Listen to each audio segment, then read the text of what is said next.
As most of you know, CD Projekt Red is in attendance at Gamescom and delivered us some new images and information on Cyberpunk 2077 just the other day. Some of the new images even included some secrets hidden within them, but unfortunately, largely the conversation on Cyberpunk 2077 hasn't at all been on this, but a tweet that was sent out from the official Cyberpunk 2077 Twitter account a few days ago. The tweet in question came to be when another user was expressing their excitement for new information. They did this by quoting a recent Cyberpunk 2077 photo, which showed the social media team preparing for Gamescom.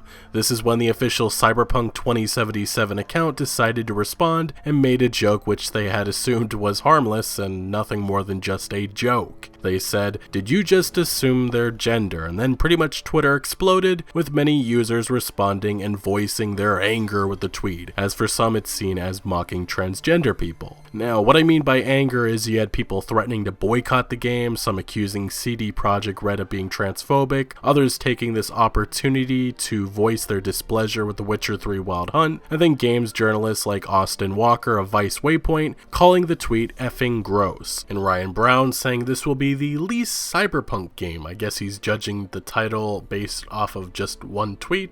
Interesting. Personally, as I said before, I find this whole situation as a massive overreaction, and some of the accusations I've seen people throwing at CD Projekt Red is an extreme far reach. It was a joke. Some found it funny and some clearly did not. I think the biggest takeaway is you can't try to be funny anymore because I swear someone will always be offended. Also, just to point this out, this is a CD Projekt Red social media team member, not a developer who is actually working on Cyberpunk 2077 at this moment, so I don't really see why people are taking shots at the actual game right now. Anyway, eventually CD Projekt Red apologizes with a tweet which says, "Sorry to all those offended by one of the responses sent out from our account earlier. Harming anyone was never our intention." But that wasn't enough for many, as again people continued attacking CD Projekt Red as they did not like the apology. Truthfully, no matter what CD Projekt Red said, it wouldn't be enough for some who I think really just want to get angry. Also, the majority who have gotten outraged by this, I'm not entirely sure they're even fans or were ever planning on buying this game in the first place. But one of the places where this situation blew up on was the Reset Era forums, which is notably an extreme progressive games forum website, and as I pointed out in a past video, users were being banned left and right. But you would think they'd be getting banned for valid and logical reasons, but as far as I've seen, anyone saying they didn't think the tweet was offensive were getting banned, and some permanently. One user saying he thought it was just a lazy joke, another saying he'll still buy the game, another not seeing the problem, and another calling this a reach, and unfortunately all of these posts got the users who wrote them banned. But here's where this situation gets a little bit strange and personally something that actually gets me a little pissed off about. User Matt Wilson CSS decided to dig deeper into who was behind the tweet. In doing so, he doxed an employee of CD Projekt Red. I'm obviously not going to include who this employee is, especially since this user pretty much just guessed who could be behind the tweet, but what this user posted was, according to the bio, this person is the CDPR Communication Director. LinkedIn's Google result says Director of Public Relations, but I don't have a LinkedIn account. And he then next proceeds to include the said employee's Twitter account and states, "I don't post this for the purposes of mobilizing or anything like that, I just thought it would be worth putting a face to the non-apology. They were also looking to hire a PR manager in Los Angeles in July, but no idea if they actually filled the position." Let me just say how effing disgusting of a post this is. The only reason why this user posted this information and spent time researching the potential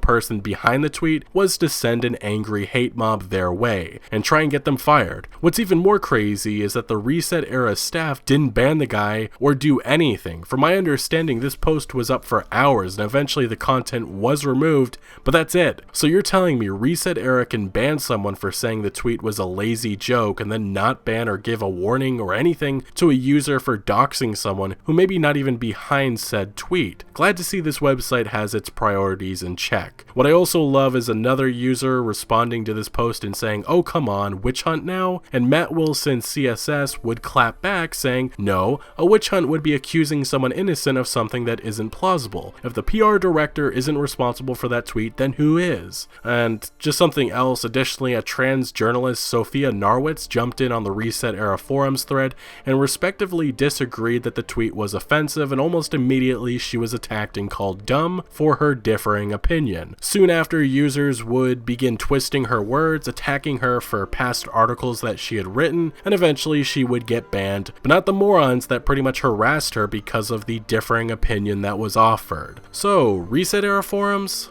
Congratulations, you played yourself. Anyway, this joke was probably one of the biggest overreactions I've ever seen. Thankfully, many have come to the defense of CD Projekt Red, and what I'll end this video saying is the joke is dumb, maybe bad and outdated. Some have found it funny, some have not, but that's all it was. People need to move on, and the fact that those outraged are being so sensitive to this, but not to similar situations like the whole James Gunn mess, it's very telling. All this has done is probably stressed out much of the CD Projekt Red staff and developers, as this whole debacle took the attention from what was shown at Gamescom of Cyberpunk 2077. Anyway, what do you make of the reaction to this mess? Let me know your thoughts in the comment section below, but thank you for watching. Make sure to leave a like if you did enjoy this video or found any informative value, and consider subscribing for more videos like this, and I'll see you later.